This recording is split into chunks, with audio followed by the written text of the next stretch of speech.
She's a grandmother trying to build for the future what she lost in the past, a happy family. Helen McKendry was just 15 when her mother vanished. Abducted and murdered by the IRA, Helen says she knows who did it, and she's given their names to the police.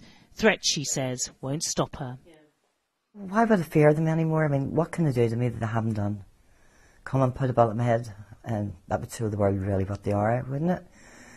That fear has left me a long time ago. I'm not going to live looking over my shoulder and watching every car go up and down the road or slow down.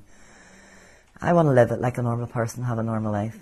She wants her siblings who saw the faces of those who took their mother Jean McConville away to speak to detectives, but some refuse, fearing reprisals. A family split 4 decades on, and the political fallout from the murder now growing increasingly fractious.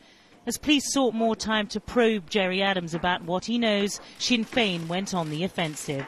His arrest condemned as part of a political plot. The way in which Gerry Adams was arrested, the way in which he has been detained, is a very direct attempt by elements within the PSNI who are hostile to the peace process and hostile to Sinn Féin's involvement in it, their agenda to effectively impact on the elections in 3 weeks' time. It's a kind of rhetoric well rehearsed in these parts, a reminder of tensions of the past, and to some in Belfast not entirely welcome.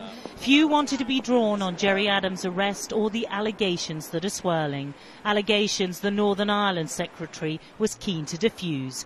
David Cameron, she said, rang Martin McGuinness to tell him the police, not politicians, are calling the shots. There was no political interference in the decisions of the PSNI in this matter, and that's as it should be. This should not be a political decision. It won't be a political decision. It will be a decision made by the police and the prosecuting authorities about what happens in this case. But given Martin McGuinness is happy to share his side of the conversation, why the reticence about sharing David Cameron's side of the conversation? Well, as I've said, I've given you an indication of part of the conversation. I don't think it would be appropriate for me to share the details of the conversation between the Prime Minister and the Deputy First Minister.